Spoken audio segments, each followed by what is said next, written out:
పట్టణ ప్రముఖులు ఎస్ఎస్ఎల్ అధ్యక్షుడు బాలరాజు గారికి చాలా మంది పెద్దలు చేయాలని మాట్లాడడం జరిగింది. ఇప్పుడు ఎలక్ట్రానిక్ టికెట్గా సంబంధించినటువంటి పెద్దలందరూ కూడా పేరు పేరున నా ఉదయపూర్వక నమస్కారం సందర్భంగా తెలియజేస్తూ 15వ తేదీన కామారెడ్డిలో గౌరవ ముఖ్యమంత్రి గారి సమావేశం సభ కొరకు సాయంత్రం 4 గంటలకు హైదరాబాద్ దిగి రమ్మని ఆదేశాలు వెళ్ళాలి. కానీ ఇదే జిల్లాకు పెద్ద మందిలో దివ్యంగా రావడం కాబట్టి వారి ఉన్నతసేపు ఉండాలనేటువంటి ఆలోచనలో మన మధ్యలో ఉండేటువంటి సందర్భం. ఇక్కడ నేను ఒక అంశాన్ని నిజానికి భక్తం చెప్పే ప్రయత్నం చేయకుండా వివేక్ గారు శాసనసభ్యుడిగా మెంబర్ ఆఫ్ పార్లమెంట్గా వారు చేసినటువంటి సేవల గురించి ఒకసారి చర్చించుకుంటే, ఓవైపు తెలంగాణ ఉద్యమం ఉధృతంగా కొనసాగుతున్న క్రమంలో తెలంగాణ రావాలి కావాలి అని తెలంగాణ సకల జనులు రోడ్ల మీద నుంచి ధర్నా చేసిన సందర్భంలో వారు మెంబర్ ఆఫ్ పార్లమెంట్గా మన గంటల పార్టీ ఉన్న ప్రభావంతో కూడా వీళ్ళందరూ 8 మంది పార్లమెంట్ సభ్యులు తెలివిగా లోక్సభలో తెలంగాణ గలాన్ని విప్పడమే కాకుండా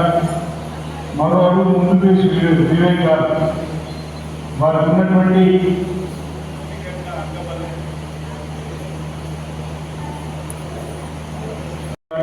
వివేక్ గారు నాకు పొందే కాదు,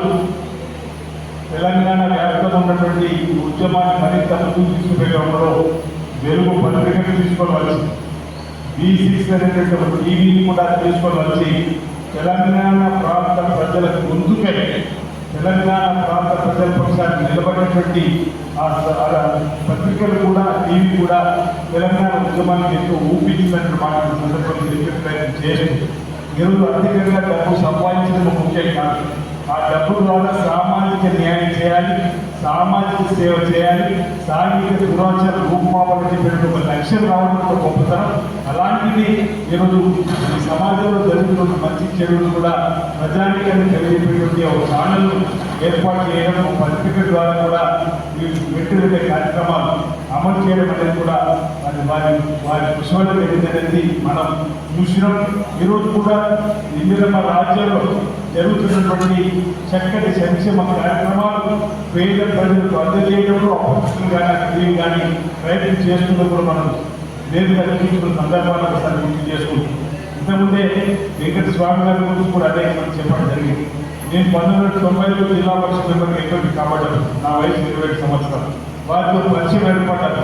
1997లో నేను ఆంధ్రప్రదేశ్ కాంగ్రెస్ సభ్యుడిగా సిరిసిల్ల నియోజకవర్గం ఎన్నికైనందుకు వయసు చిన్నవాడు ఉన్నప్పుడు వారి దగ్గర తీసుకొని వాళ్ళ ఆశీస్సులు తీసుకుని భవిష్యత్తు రాజకీయంగా మీ ఆలోచన విధానం ప్రశ్నించే తీరు జిల్లా పరిస్థితులు చూస్తున్నా మీకు భవిష్యత్తు ఉంటుందని చెప్పండి. ఆనాటి వారు చెప్పారు, వాళ్ళ ఆలోచన కాకుండా ఈరోజు మీ పక్కన కూర్చుంటే అవకాశం కానీ ఈ ప్రాంతంలో జిల్లాలో రేపు సాంసదులుగా బలహీన వర్గాలకు సంబంధించిన వారికి ఎదుర్కొనే అవకాశం ఏర్పడింది. ఆయన మహానీయులు ఇచ్చినటువంటి ఆలోచన స్ఫూర్తి తీసుకొని ఇతరుల గడ్డ నరసరావు సప్తాన్ని కూర్చున్నాము. ఈ జిల్లాలో మొట్టమొదటి బీసీ ఎమ్మెల్యేగా ఎన్నిక కాబట్టి ఉందని చెప్పి మాట చెప్తున్న సందర్భం. అంటే 3 జిల్లాలకు సంబంధించి 78లో సక్సెస్ అయితే 4 మళ్ళా ఎమ్మెల్యే. అప్పటి నుంచి మళ్ళీ అవకాశం రాదు. ఒకవైపు నేరెలా షెడ్యూల్ క్యాస్ట్కి సంబంధించి ఎదురవుతున్నప్పుడు ఇప్పుడు సిరిసిల్ల పేరు మార్చిన తర్వాత నేరెల సిరిసిల్ల అయిన తర్వాత సిరిసిల్ల పాటల కొత్త లేబర్ వాళ్ళు మన స్వాతంత్రం వచ్చినప్పటికీ కూడా ఈసీలకు సంబంధించిన అవకాశం రాదని చెప్పంటే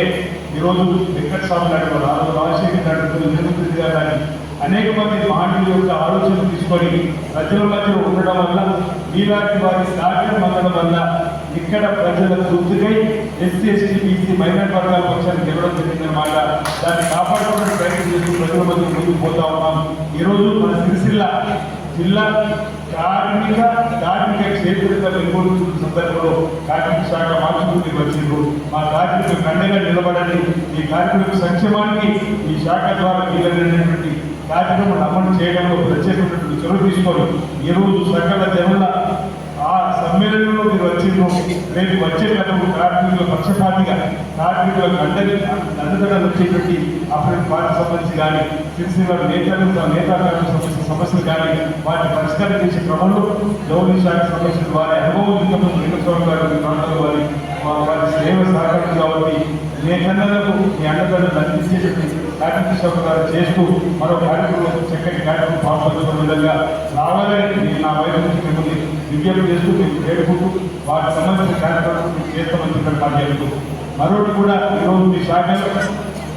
అడ్వాన్స్ టెక్నాలజీ సెక్టర్ సంబంధించినటువంటి కూడా ఈరోజు ఏటీసీ పాత ఐటీఎల్ ఏటీసీగా మార్చే శాఖ కూడా మీ చేతులు ఉన్న సందర్భంలో మీ గౌరవ ముఖ్యమంత్రి రేవంత్ రెడ్డి గారు ఇప్పటికే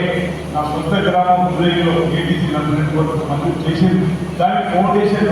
ఇంకేట్లు చేయడం కాబట్టి ఈ సంపూర్ణ సహాయ సహకారాలు నాకు అందజేస్తూ మా ప్రాంతంలో పేదవారికి ఉన్నతమైన విద్యను అందివ్వడంలో ఆ ఏటీసీ ఎంతో ఉపయోగపడుతుంది కాబట్టి 2000 ఐటీ ఉద్యోగం వచ్చింది మళ్ళీ ఇప్పుడు ఏటీసీలో ప్రైవేట్ సెక్టర్ ఉద్యోగం ఇప్పుడు భావన పేద పిల్లలు ఉంది కాబట్టి ఈ సంపూర్ణ సహకారం నాకు అందజేసి ఆ 40 కోట్లకు సంబంధించినటువంటి academic year next academic year admission review ఈ జిల్లాలో ప్రారంభ విధంగా ఆ భవన నిర్మాణం సంబంధించిన లెక్కలు వెళ్తున్నట్టు కాబట్టి వీళ్ళని లెక్కలను పూర్తి చేసి వాటిని 40 కోట్ల ఏటీసీని పేద ప్రజల కోసం వచ్చే